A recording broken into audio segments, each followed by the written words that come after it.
Girona, which is poetic enough, in Spain. And so I'm no longer contagious, but no making out after this.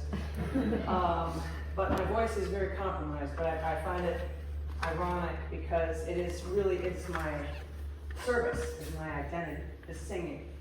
It's how kind of how I found myself, because I was good at sports, mostly just getting in fights, but it wasn't really me. I'm not competitive, and it was hard being the only girl in a house of dudes, football dudes, baseball dudes, and dad really understanding sports. He really understood me when I was running crew, and I was trying to be an athlete just to get him to like me more, because he was such a big, important guy. And you knew he was just something so special and just so, I don't know, I wanted to live up to him. And singing was kind of how I did it, even though he didn't really get it. He called, like the music that John and I liked, he called groin, armpit, underpants. And, which is ironic even more so because his favorite song ended up being one of my most profane and awful songs. Not awful, it's like my most requested. It's not really that dirty, but I mean, you would never, I'm not gonna, don't worry, Jesus, I'm not doing it right now. But he used to sing it and play it for his students, and much to the embarrassment of many people at St. Mark's. But anyway, we are, my brothers and I are exactly like him in one very important way. We are big, loud, opinionated, strong-willed people, but boy, oh boy, are we soft-hearted. And that was Dad, and he was, God, lights would go out. Daphne and I got in so much trouble when we were kids, and man, when he was mad, that one green eye and that one blue eye would start glowing, the jaw would start going, the finger in the back seat, you! We'd be like, oh my God! Sorry. Anyway, when Dad had his accident, and we were lucky enough and fortunate enough to get to say goodbye to his container. I did not know what to expect or what I was, how I was. I thought, I was like, oh my God, I'm this giant. But I have to tell you, and I haven't been struck by lightning yet, but I'm not the most religious person. I have had a lot of experiences with faith and with spirit and with God, but they're not very churchy, they're just very personal. But the impression I got, and I think a lot of us can agree, that I could not help but feel he was so happy to be out of that body that no longer served him. He used to say, when we get together for birthdays or whatever's, when retirement was approaching, I'd be like, what are you gonna do? What are you gonna do? You gotta write a book. You gotta write a book about, I don't know, how to teach little shits history or something. How to coach weasels. You know, you could write a great, it's like, write down all your stories. And he was like, I don't know. I kind of just hope I jump the creek when I can't teach and coach anymore. It's an old farm expression for passing on. And we're like, wow, great. So do you want your birthday cake, Dad? It's a little morbid. But he was serious. He always talked about how lucky he was to just really just sort of get this job that he not only was amazing at, but he loved all those kids like they were his. And the other kids weren't as complicated as his own, fruit of his own loins, were super complicated and emotional and whatever, but man, he just thrilled. That school is St. Mark's, and it will be for so long. He loomed so large, I mean, perfect name. But anyway, I was in there in ICU, and if you've ever been in an ICU, it's weird. There's small kind of rooms with sliding porch doors, kind of glass doors, and curtains and things, and beeping machines, and so of course, you know, we're wearing masks inside. And I was in there, and I had my ukulele, and I was like, and I felt like he wasn't in the body, but he was around. And he was like a little kid, like looking at a clock, waiting for recess, going, oh, I want to go, let's go, I want to go. I love you, so much love in that room. So I was like, trying to be quiet, and I was like, okay, well, I'm just gonna play you out. I'll try to play you out a little bit, play some music. And I played a couple songs from John Denver and some appropriate things, and then of course I had to play his favorite awful, terrible song of mine. And I was being really quiet. I had my mask pulled down. And I was playing like pretty much the dirtiest part of the song, and all of a sudden his machine starts going beep, beep, and I'm like, oh shit! And I'm looking at him, my mask is around my neck. Miss Nurse Nancy, who was the head of ICU, she was a honey badger. She was amazing, but also kind of fearsome at first. And I've got my ukulele, I'm leaning over, machines beeping, Dad is there, and my mask around my neck. I'm like, oh, hi. Sorry, I don't know what's going on with this. I didn't touch it, I swear to God.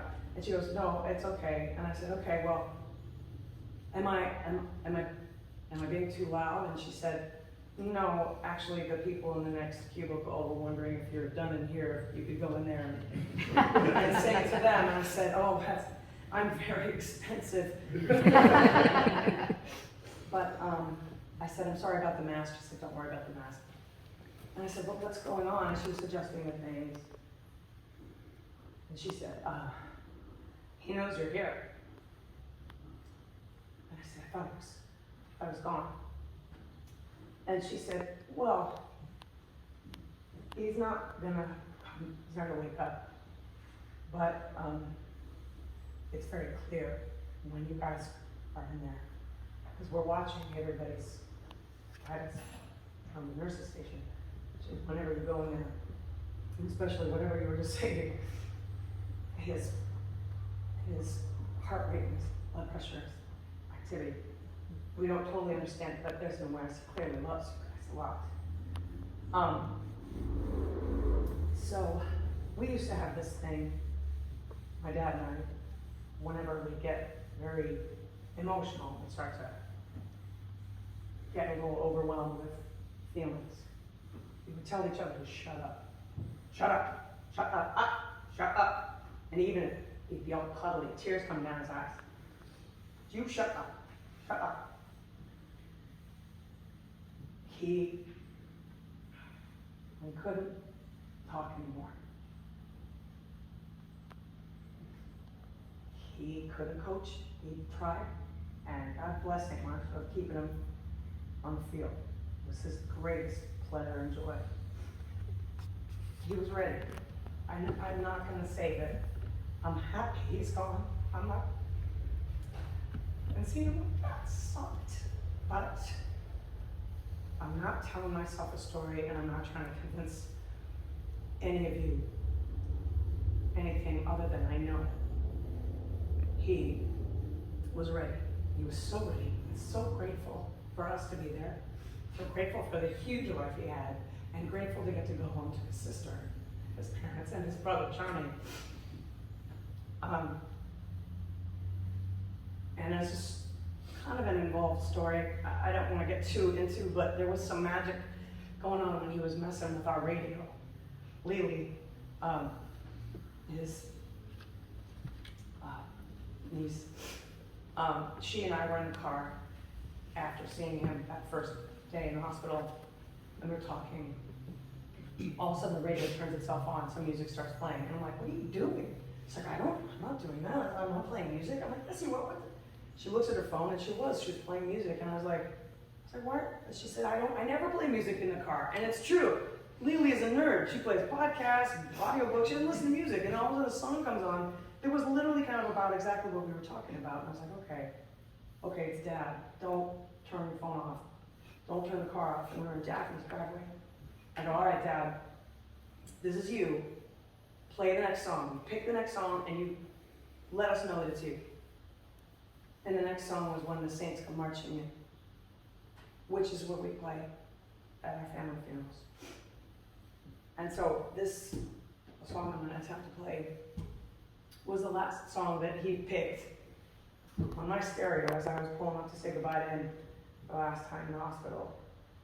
I'd never heard this version before, but I was talking to him on the radio, and it was sort of like weirdly, it was weird. He's fast forwarding the song, he's fast forwarding.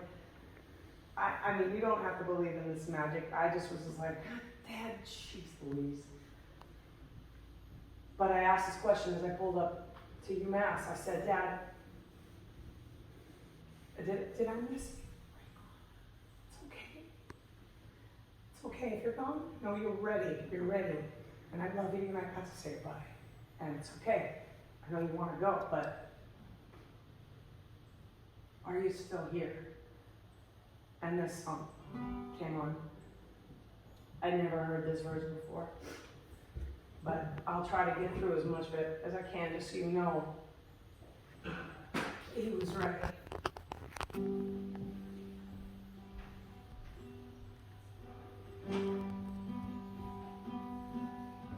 If I could make a wish, I think I'd pass. Can't think of anything I need. No cigarettes, no sleep, no light, no sound. Nothing to eat, no books to read.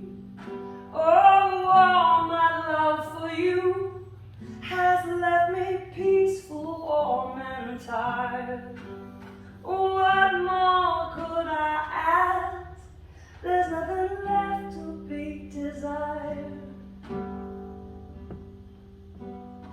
Peace came upon me and it leave me weak. Oh, so sleep, silent angel, go to sleep.